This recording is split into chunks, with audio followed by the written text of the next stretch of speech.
first decide what stage you are as a business and what market you're facing, because an enterprise sales guy is a different guy from a consumer web guy focusing on SEM marketing.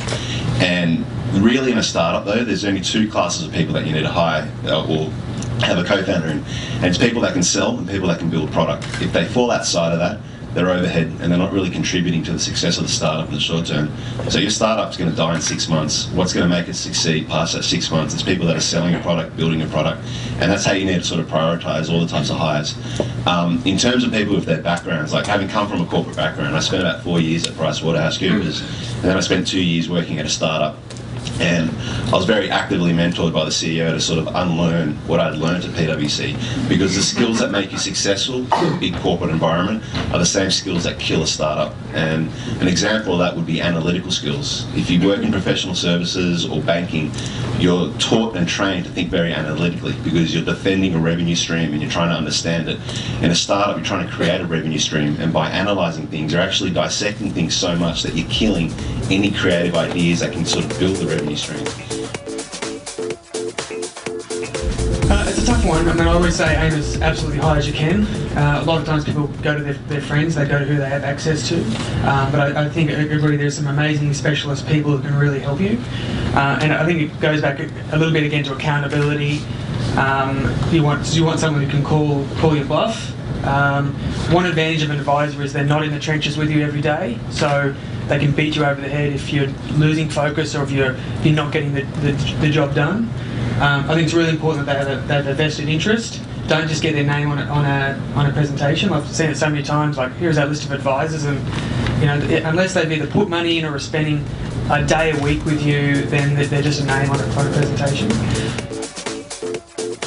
Two sources for us have been referrals and just online advertising. I think surprisingly, you can put an ad for very senior positions, whether it be vice presidents or what have you, on LinkedIn and get some phenomenal resumes.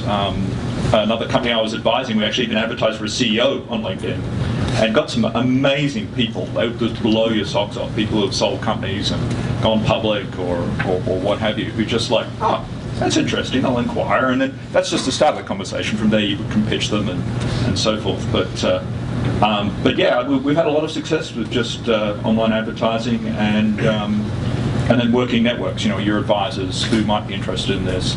Every opportunity is obviously an opportunity for recruitment. Even if you find A-class people, don't abdicate responsibility. Don't expect just because they've done it 5 times before that you can just put them in a role, leave them in a room for 3 months, come back and go, wow, they've just made an amazing product. Or because alignment of values is great, but you've got to keep doing it. Alignment of vision is almost a daily task. And especially a lot of developers think I'm scared of hell of selling, so I'll just hire a salesperson to do it for me. Typically, unless you've sold it, they won't. It's hard to find people who actually work out how to sell your product. It can be a very different thing. So even if they're A-class, think about training and developing them, spend time with them. Just really don't abdicate responsibility for that.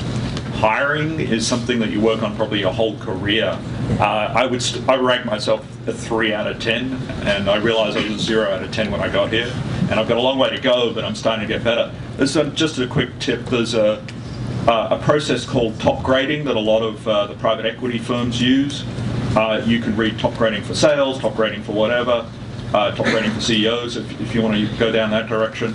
The bubblegum version, that's called Who, which is written by the same group of people. These are consultants that do hiring for private equity firms. So I'd use that. Get used to doing 8-hour interviews of people. You really need to get underneath them. Top grading takes the approach of, so tell us about high school. What were the subjects that interest you? And then go from high school onwards instead of reverse backwards. So you really get a sense for this person's life story. The best types of people to hire in a startup are entrepreneurs themselves. They also are the hardest people to manage, and the only way to do that is by knowing that they're going to leave eventually. They're probably going to start their own thing, and helping them understand that you're helping them contribute to their future vision in life, and you've got a lease on them, which I think is the other major point with all employees. You don't own any resource or talent. You simply have a lease and access to it, and once you get them in the door, Let's just assume that they are high quality. You need to spend the rest of your job trying to retain them, and you need to always be paranoid that you're going to be losing them, and always be thinking about ways of trying to keep them motivated. So creative control is something I've learned, and how I manage to motivate 50 people to work for me for free on Startup Bus. But I think there's other ways that all contribute to the fact that you're always listening to what really drives and motivates that individual, and always building solutions around that. And it doesn't mean more salary. It might mean buying them a screen that's 30 inches, or giving them a day off a week to do whatever they want, something like that. In the US, it's much more culturally to say you're fired. That's true. It is. You can just say it. You're fired. Sorry. There's not as much stigma in America about being fired. And the employment's at will. The law allows it. The culture allows it. You can say it if you want to in the first hour. That would be if in the first hour you realise a mistake, and I have done that once. A lot of conflict happens through communication styles. Some people are big picture thinking, other people are very detail orientated, and you can get frustrated with an employee just because they have a different way of thinking, and you need to understand, is that really just a clash with yourself and your own personality? And that's actually a good thing. You need people around you that are different. But when you actually know it's an employee that isn't suited for you, and the simple way to measure that is just their productivity. They just don't do any work. They're doing hours work a day, real work a day. I think there's two approaches, and I've definitely tried this. The one is that you just got to fire people immediately because they're detrimental to the rest of the team, especially the smaller the team that has a bigger impact than everyone else. People get resentments.